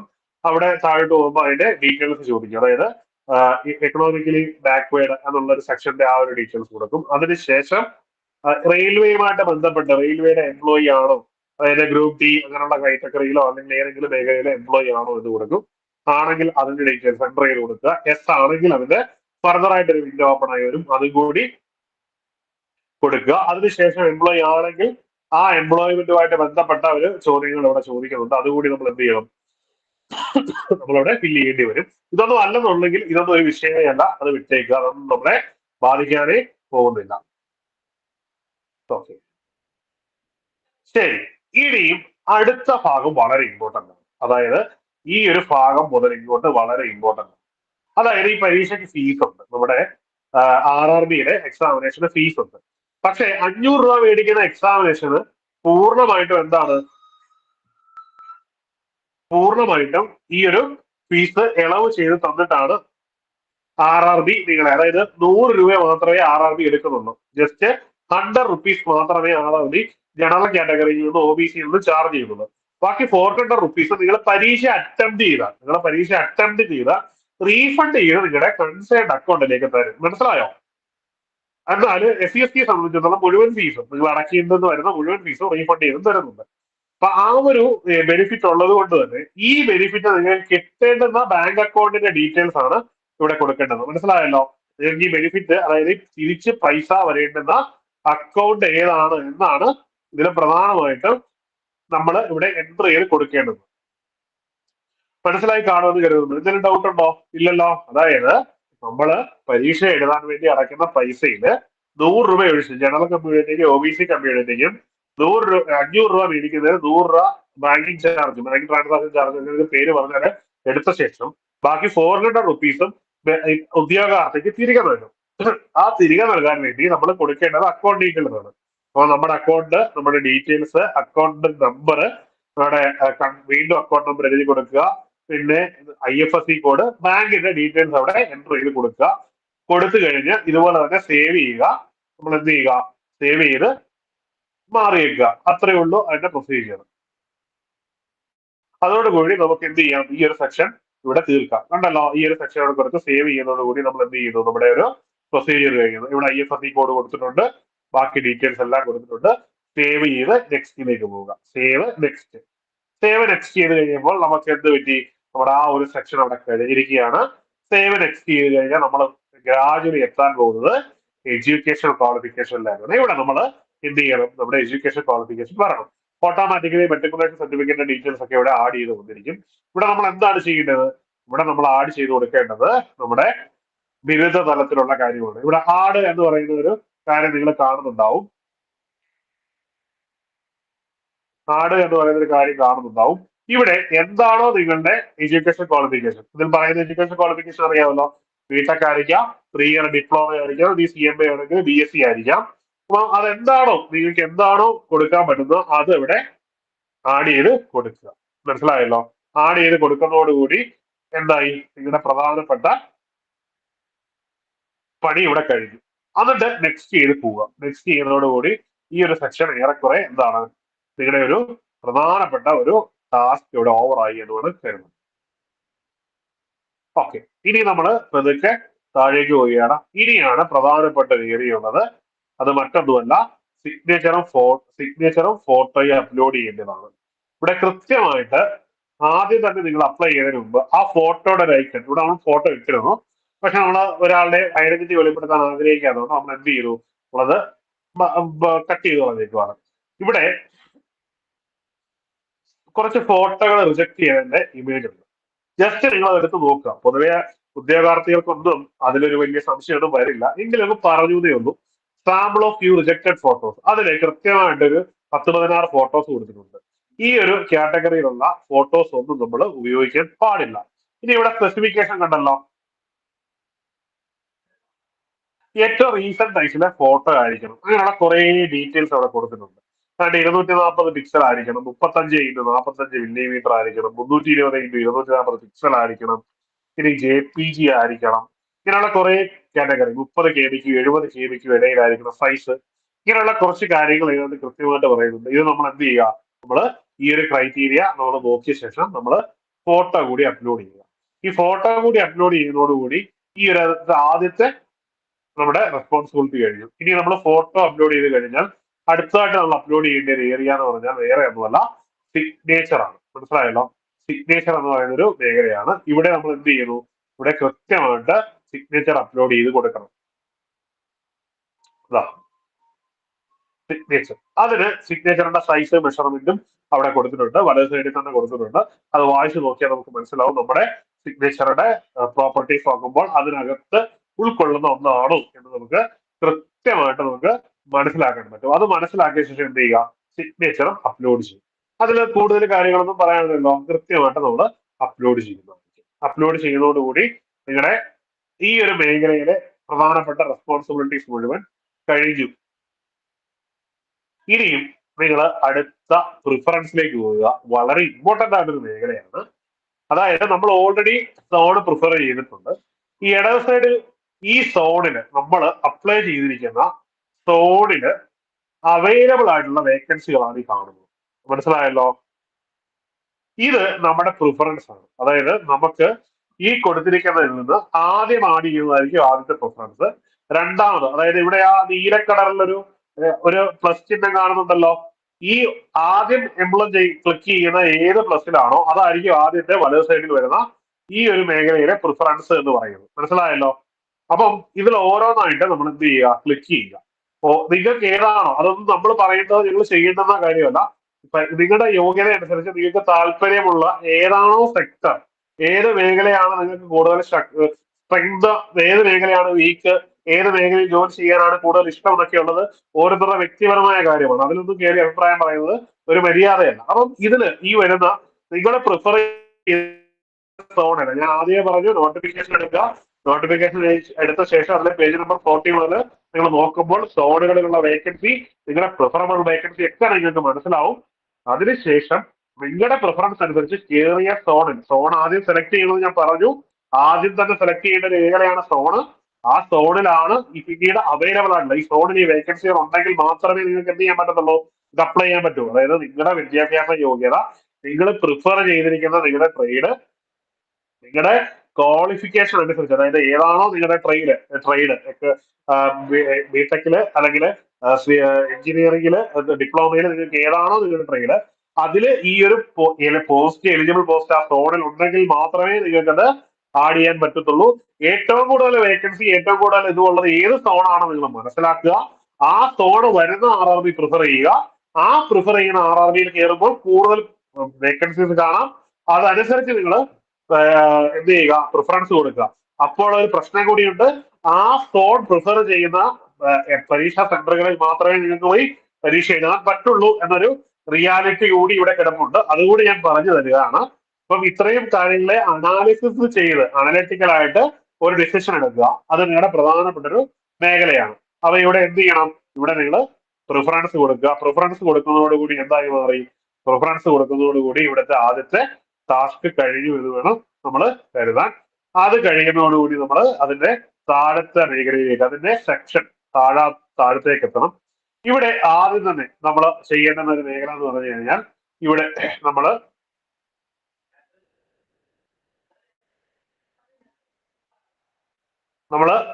എന്ത് ചെയ്യണം, നമ്മുടെ ഒരു ഡിക്ലറേഷൻ കൊടുക്കണം. അതിനുശേഷം എക്സാമിന്റെ ഗ്രൂപ്പ് ഏതാണ് എന്ന് ഇവിടെ ക്ലിക്ക് ചെയ്യുമ്പോൾ താഴോട്ട് കാണിക്കും. നമ്മൾ അപ്ലൈ ചെയ്തിരിക്കുന്ന ഗ്രൂപ്പ് ഏതാണെന്ന് മനസ്സിലാവും. 2 ഗ്രൂപ്പാണ്, അതിൽ ഏത് ഗ്രൂപ്പാണെന്ന് നമുക്ക് മനസ്സിലാവും. എഞ്ചിനീയറിംഗ് അങ്ങനെ ഇത് കാണിക്കും. അത് സെലക്ട് ചെയ്യുക. അത് സെലക്ട് ചെയ്ത് ക്ലിക്ക് ചെയ്ത് കൊടുക്കുക. അതിനുശേഷം ഇത് ഓൾറെഡി നമ്മൾ കൊടുത്തിട്ടുണ്ട്, ഈ എഗ്രി വന്നിട്ടുണ്ട്. ശേഷം നമ്മൾ എന്ത് ചെയ്യണം, നമ്മൾ ലാസ്റ്റിലത്തെ ഡിക്ലറേഷൻ കൊടുക്കണം. പ്ലേസ് ഏതാണോ പ്ലേസ് അത് നിങ്ങൾ പ്ലേസ് ആയിട്ട് കൊടുക്കുക. അതിനുശേഷം എന്ത് ചെയ്യുക, നിങ്ങൾ സബ്മിറ്റ് ആപ്ലിക്കേഷൻ കൊടുക്കുക. കണ്ടോ? ഇവിടെ എന്ത് ചെയ്യണം? ഇവിടെ നമ്മൾ പ്രിവ്യൂ ആപ്ലിക്കേഷൻ അല്ലെങ്കിൽ സേവ് കൊടുത്തിട്ട് പ്രിവ്യൂ ആപ്ലിക്കേഷൻ കൊടുക്കുക. മനസ്സിലായല്ലോ? സേവ് കൊടുത്ത് പ്രിവ്യൂ ആപ്ലിക്കേഷൻ കൊടുക്കുക. പ്രിവ്യൂ ആപ്ലിക്കേഷൻ കൊടുക്കുമ്പോൾ ആപ്ലിക്കേഷന്റെ ഒരു പ്രിവ്യൂ ഇതിനകത്ത് തെളിഞ്ഞു വരും. അതായത് കൃത്യമായിട്ട് പറഞ്ഞാൽ സബ്മിറ്റ് ചെയ്യാത്ത മാറ്റങ്ങൾ വരുത്തേണ്ടതായിട്ടുള്ള ഒരു പ്രിവ്യൂ, നമ്മൾ ഈ കൊടുത്ത കാര്യങ്ങളെല്ലാം ഒരു ഓർഡറിൽ മുകളിൽ നിന്ന് താഴേക്ക് പോകുന്ന രീതിയിൽ ഒരു പ്രിവ്യൂ വരുന്നത് കാണാം. ഈ പ്രിവ്യൂ കൃത്യമായിട്ട് വായിച്ചു നോക്കണം. അത് നമുക്ക് ഇതിൽ ആഡ് ചെയ്യാൻ പറ്റിയിട്ടില്ല. അത് നിങ്ങൾ വായിച്ചു നോക്കേണ്ട ഒരു കാര്യമാണ്. ഇത്രയേ ഉള്ളൂ നമ്മുടെ ആപ്ലിക്കേഷൻ പ്രൊസീജിയർ. പ്രിവ്യൂ ആപ്ലിക്കേഷൻ എന്നതോടുകൂടി ഒരു വലിയ പ്രിവ്യൂ നമ്മുടെ സ്ക്രീനിൽ തെളിഞ്ഞു വരും. അത് ആദ്യം മുതൽ അവസാനം വരെ നിങ്ങൾ വൃത്തിയായിട്ട് വായിച്ചു നോക്കുക. ഒന്നോ രണ്ടോ ആവർത്തി വായിക്കുന്നതുകൊണ്ട് തെറ്റില്ല. എവിടെങ്കിലും എന്തെങ്കിലും മാറ്റം വരുത്തണോ എന്നുള്ളത് അവിടെ കൊണ്ട് തീരുമാനിക്കുക. അതിനുശേഷം അവസാനം അതിന്റെ റൈറ്റ് സൈഡിൽ ആപ്ലിക്കേഷൻ സബ്മിറ്റ് ചെയ്യാനുള്ള പ്രിവ്യൂ, സബ്മിറ്റ് പ്രിവ്യൂ കൊടുക്കും, അല്ലെങ്കിൽ ആപ്ലിക്കേഷൻ വരുന്നു. അത് കൊടുക്കുന്നതോടുകൂടി നിങ്ങളുടെ ആപ്ലിക്കേഷൻ പ്രൊസീജിയർ കഴിഞ്ഞു. പിന്നീട് ഞങ്ങൾ പേയ്മെന്റ് വിൻഡോയിലേക്കാണ് ഡയറക്റ്റ് ചെയ്യപ്പെടുന്നത്. പേയ്മെന്റ് വിൻഡോയിൽ പറയത്തക്ക ബുദ്ധിമുട്ടൊന്നുമില്ല. ഏതൊരാൾക്കും ഇപ്പൊ ചെയ്യാൻ പറ്റുന്ന ഒരു കാര്യമായിട്ടാണ് ആ ഭാഗം ഇതിൽ ഉൾപ്പെടുത്താവുന്നത്. ആ ഒരു വിൻഡോ ഓപ്പൺ ആയിട്ട് വരും. അതായത് പേയ്മെന്റ് വിൻഡോ ഓപ്പൺ ആയിട്ട് വരും. അതിൽ നിങ്ങളുടെ പേയ്മെന്റ് ഓപ്ഷൻ ഏതാണോ നിങ്ങൾ ചൂസ് ചെയ്യുന്നത് ആ പേയ്മെന്റ് ഓപ്ഷൻ ചൂസ് ചെയ്തിട്ട് പേയ്മെന്റ് അടയ്ക്കുക. വളരെ സിമ്പിൾ ആയിട്ടുള്ള പരിപാടിയാണ്. അത് ചെയ്ത് കഴിയുമ്പോൾ തന്നെ നിങ്ങളുടെ ഫോണിലേക്ക് എന്ത് വരും? നിങ്ങളുടെ SMS വരും. ഈ ആപ്ലിക്കേഷനുമായിട്ട് ബന്ധപ്പെട്ട എല്ലാ പ്രൊസീജിയറും കഴിഞ്ഞു, നിങ്ങൾ സക്സസ്ഫുള്ളി സബ്മിറ്റ് ചെയ്തു എന്ന് പറയുന്ന ഒരു മെസ്സേജ് വരും. ഇനി നിങ്ങൾ പഠിക്കുക എന്നുള്ളൊരു ടാസ്ക് മാത്രമേ നമ്മുടെ മുമ്പിലായിട്ടുള്ളൂ. അപ്പൊ അത് നിങ്ങൾ കൃത്യമായിട്ട് ചെയ്യുക. ഇത്രയാണ് നമ്മുടെ ആപ്ലിക്കേഷനുമായിട്ട് ബന്ധപ്പെട്ട് ആപ്ലിക്കേഷന്റെ മേഖലയുള്ള ഒരു ഡിഫിക്കൽട്ട് അല്ലെങ്കിൽ ബുദ്ധിമുട്ടുള്ള മേഖലകൾ. ഈ ഇത്രയും ഭാഗം ചെയ്താൽ നമ്മുടെ ആപ്ലിക്കേഷൻ എന്ന് പറയുന്ന പ്രൊസീജിയർ ഏറെക്കുറെ എന്തായി കഴിഞ്ഞു എന്ന് വേണം കരുതാൻ. അപ്പൊ നിങ്ങൾക്ക് ഇത്രയും പറഞ്ഞ കാര്യങ്ങളിൽ നിന്ന് എന്തെങ്കിലും കാര്യത്തിൽ ഡൗട്ട് ഉണ്ടോ?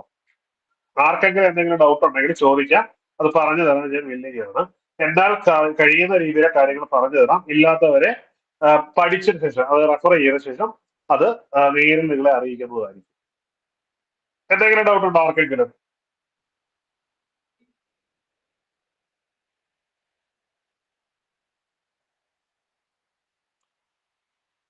ഓക്കെ. അപ്പം നമ്മള് ഡൗട്ടുകളൊന്നും ഇതൊന്നും വരുന്നില്ല, ആരും ജനറേറ്റ് ചെയ്ത് കാണിക്കുന്നില്ല. ഒന്നുകൂടി ഒന്ന് ഓർഡറായിട്ട് പറഞ്ഞേക്കാം. അതായത് റെയിൽവേയുടെ റിക്രൂട്ട്മെന്റിന്റെ ഏതെങ്കിലും സൈറ്റിൽ കയറുക. എല്ലാ സൈറ്റിലും ഈ നോട്ടിഫിക്കേഷന്റെ ഈ ഒരു അപ്ലൈ വിൻഡോ ഓപ്പൺ ആയിരിക്കും. ആ വിൻഡോയിൽ കയറിയിട്ട് എന്ത് ചെയ്യുക? നമ്മൾ അപ്ലൈ ചെയ്യുക. അപ്ലൈ ചെയ്യുമ്പോൾ എല്ലാ വിൻഡോയിലും ഇത്തരത്തിൽ, അതായത് വന്ദേ ഭാരത് ഇമേജോട് കൂടി ഒരു വിൻഡോയിലേക്ക് ഓപ്പൺ ചെയ്യുന്നു. അതിൽ അപ്ലൈ എന്ന് പറയുന്ന ഒരു ഓപ്ഷൻ ഉണ്ടാവും. അതിൽ കയറിയിട്ട് ക്രിയേറ്റ് ആൻ അക്കൗണ്ട് എന്ന് പറയുന്ന ഒരു മേഖലയിൽ കയറി രജിസ്റ്റർ ചെയ്യുക. അതായത് ഇതുവരെ അക്കൗണ്ട് ഇല്ലാത്തവര്. എന്നാൽ ഈ അടുത്ത സമയത്ത് പോലീസ് സർവീസിലേക്ക് റെയിൽവേ RPF-ന്റെ കോൺസ്റ്റബിൾ, RPF-ന്റെ സബ് ഇൻസ്പെക്ടർ, അതുപോലെ തന്നെ ലോക്കൽ പൈലറ്റ്, ഇങ്ങനെയൊക്കെയുള്ള വേക്കൻസികൾക്ക് അപ്ലൈ ചെയ്തവർക്കാണെങ്കിൽ അക്കൗണ്ട് ഉണ്ടായിരിക്കും. അവർ അതിന് നിൽക്കേണ്ട.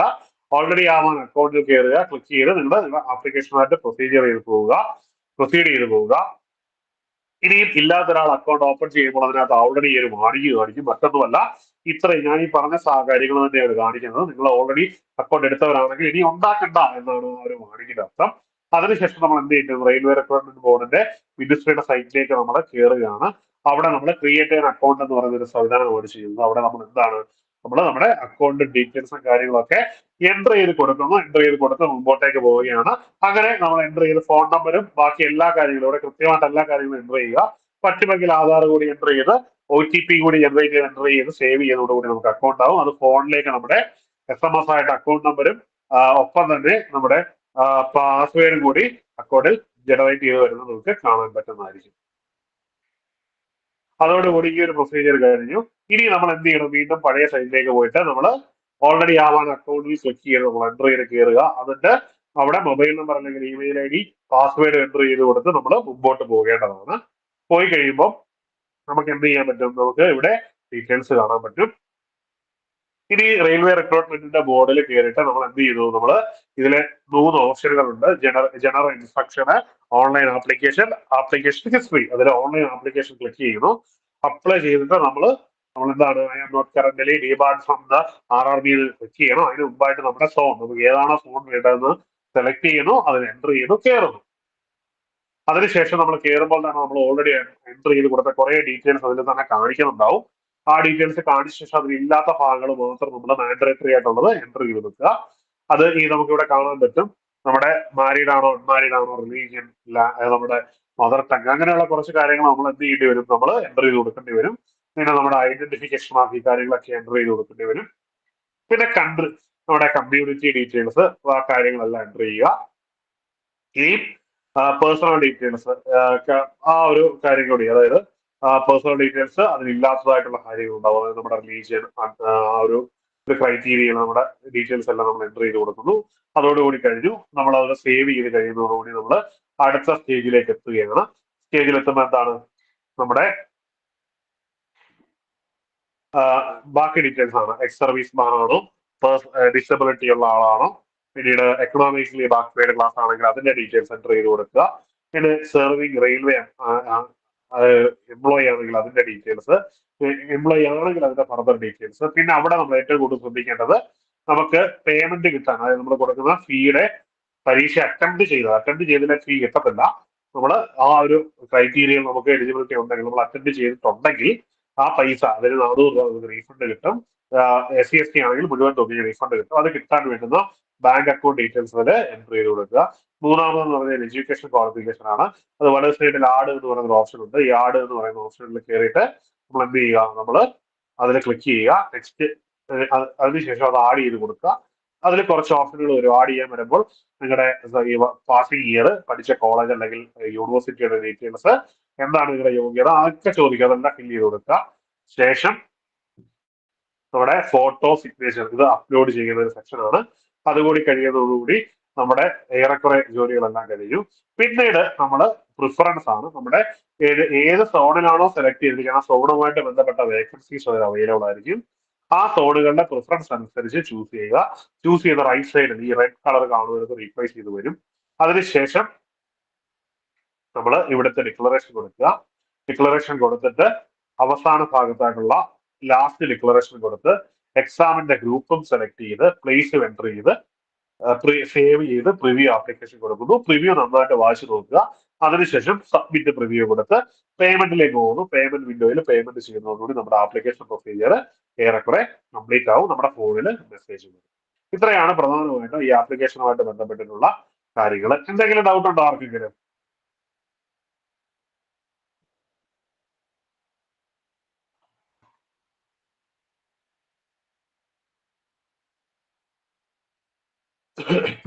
എന്തെങ്കിലും ഡൗട്ട് ഉണ്ടോ ആർക്കെങ്കിലും?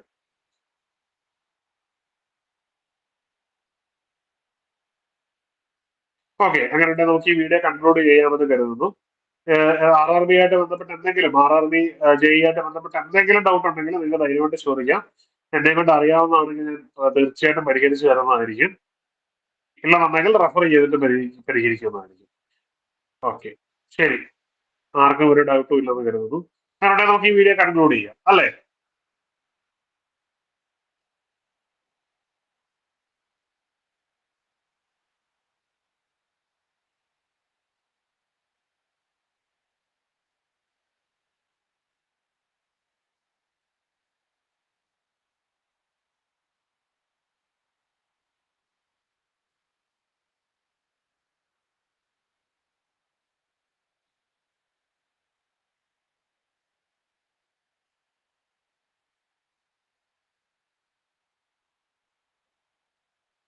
ഓക്കെ, നമുക്ക് വീഡിയോ കൺക്ലൂഡ് ചെയ്യാം. ലെഫ്റ്റ് ആയിക്കോളൂ എല്ലാവരും.